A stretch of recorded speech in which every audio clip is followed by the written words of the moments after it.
আকাশবাণী খবর পড়ছি সংযুক্তা সিংহ। বিশেষ খবর। প্রধানমন্ত্রী নরেন্দ্র মোদী বলেছেন, মোবাইল প্রযুক্তির সাহায্যে সমাজের দরিদ্র ও দুর্বল শ্রেণীর মানুষকে ভারত সাহায্য করতে পারছে। দেশে দৈনিক করোনা সংক্রমণ 5 মাসের মধ্যে সবচেয়ে নিচে নেমেছে। ফাইজার ও সিরামের পর ভারত বায়োটেকও জরুরি ভিত্তিতে কোভিড ভ্যাকসিন কোভিশিল্ড ব্যবহারের অনুমতি চেয়েছে।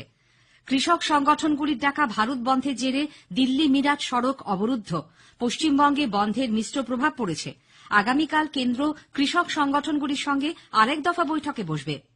ইনভেস্ট ইন্ডিয়া রাষ্ট্রসংঘের বাণিজ্য ও উন্নয়ন সম্মেলন আংকটাডের 2020 সেরার সম্মান জিতেছে।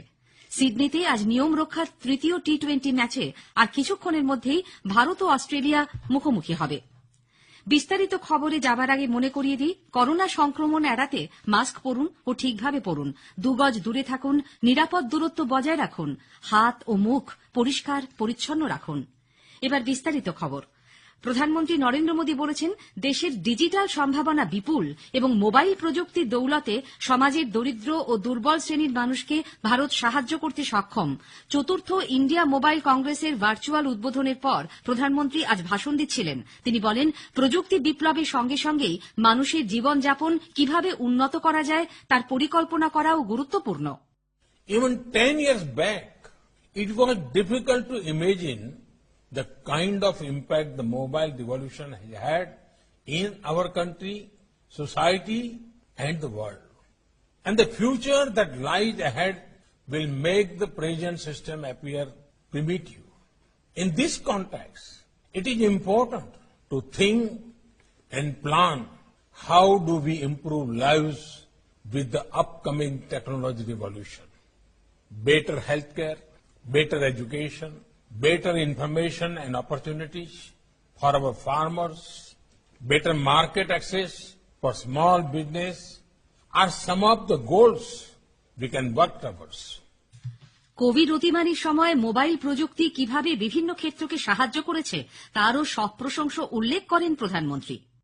It is due to your innovation and efforts that the world was functional despite the pandemic.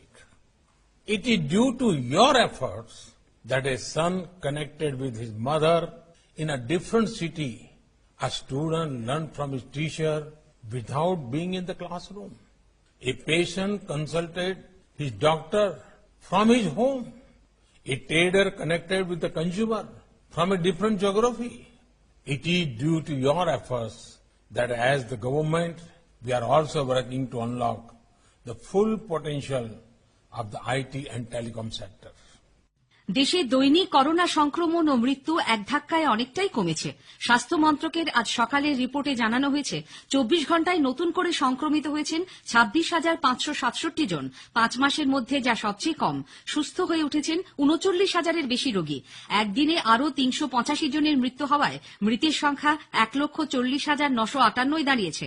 মোট আক্রান্ত 97,03,770 জনের মধ্যে এখন চিকিৎসাধীন রোগীর সংখ্যা 3,83,866, অর্থাৎ 3.96%।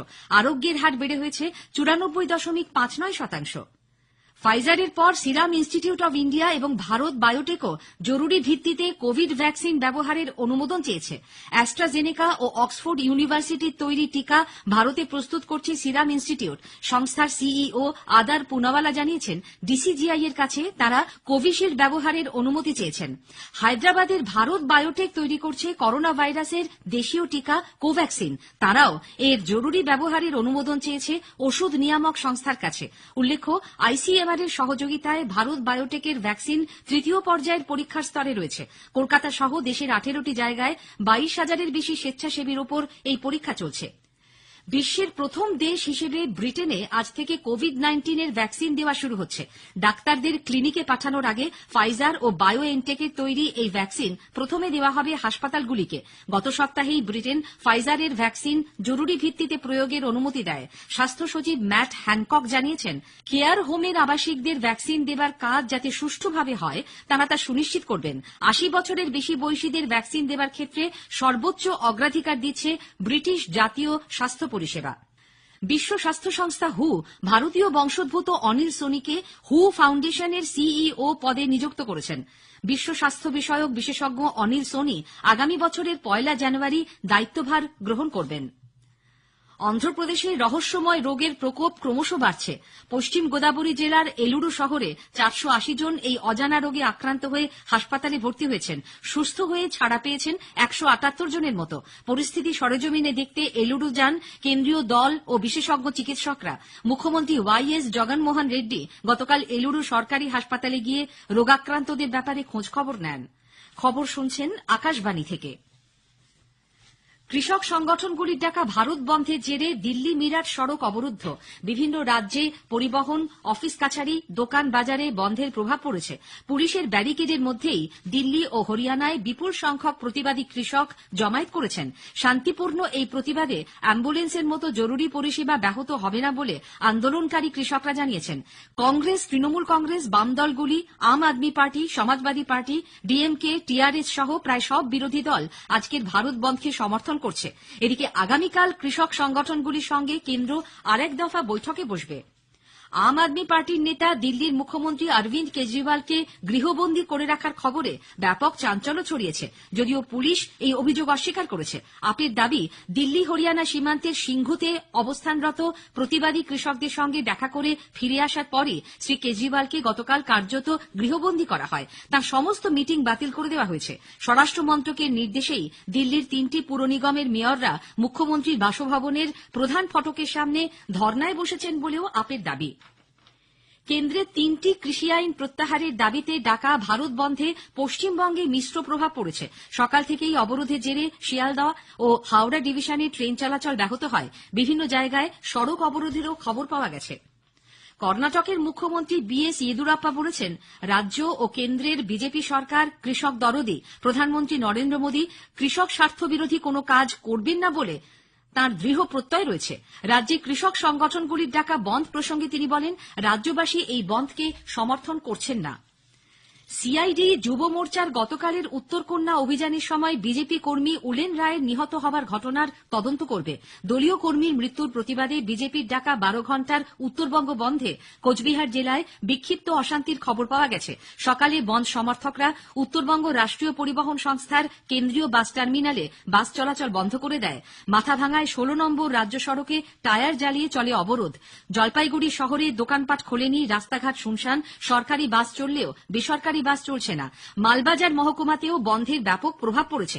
এদিকে গজলডোবার বাসিন্দা দলীয় কর্মী উলেন রায়ের মৃত্যু পুলিশের হাতে হয়েছে বলে বিজেপি দাবি করলেও রাজ্য পুলিশ টুইট করে জানিয়েছে, ময়না তদন্তের রিপোর্ট অনুযায়ী শটগানের ক্ষত থেকেই এই ব্যক্তির মৃত্যু হয়েছে।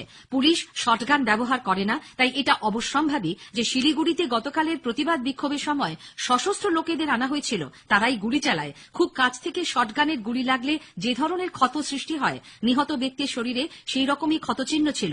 এই ঘটনাকে নজিরবিহীন আখ্যা দিয়ে রাজ্য পুলিশ বলেছে, এর পেছনে ছিল আগ্নেয়াস্ত্র ব্যবহার করে পরিস্থিতি হিংসাত্মক করে তোলার অভিসন্ধি।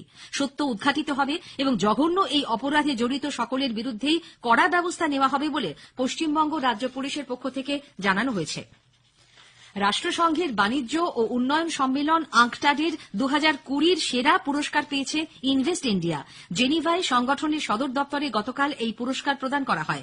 বিনিয়োগ আকর্ষণের ক্ষেত্রে অসামান্য সাফল্য অর্জনকারী বিশ্বের সেরা সংস্থাকে এই সম্মান দেওয়া হয়ে থাকে। সারা বিশ্বের 180টি দেশের বিনিয়োগ উন্নয়ন সংস্থার কাজের মূল্যায়নের ভিত্তিতে ইনভেস্ট ইন্ডিয়াকে বেছে নেওয়া হয়। আমেরিকার প্রথম কৃষ্ণাঙ্গ প্রতিরক্ষা সচিব হচ্ছেন লয়েড অস্টিন। 2003-এ বাগদাদে মার্কিন সেনাদলের নেতৃত্বে ছিলেন তিনি। দায়িত্ব পালন করেছেন আফগানিস্তানেও। রাষ্ট্রপতি পদে নির্বাচিত জো বাইডেন লয়েড অস্টিনকে বেছে নিয়েছেন বলে আমেরিকার সংবাদ মাধ্যম জানিয়েছে। সেনেট অনুমোদন করলে তিনি হবেন দেশের প্রথম আফ্রিকান আমেরিকান প্রতিরক্ষা সচিব। সিডনিতে তৃতীয় টি-20 ম্যাচে ভারত ও অস্ট্রেলিয়া মুখোমুখি হচ্ছে। খেলা শুরু ভারতীয় সময় দুপুর 1:40-এ। প্রথম দুটি ম্যাচে জিতে 2-0 এগিয়ে থাকার সুবাদে ভারত সিরিজ জয় করে নিয়েছে। শেষ করার আগে খবরের বিশেষ অংশ আরেকবার। প্রধানমন্ত্রী নরেন্দ্র মোদী বলেছেন, মোবাইল প্রযুক্তির সাহায্যে সমাজের দরিদ্র ও দুর্বল শ্রেণীর মানুষকে ভারত সাহায্য করতে পারছে। দেশে দৈনিক করোনা সংক্রমণ 5 মাসের মধ্যে সবচেয়ে নিচে নেমেছে। খবর শেষ হলো।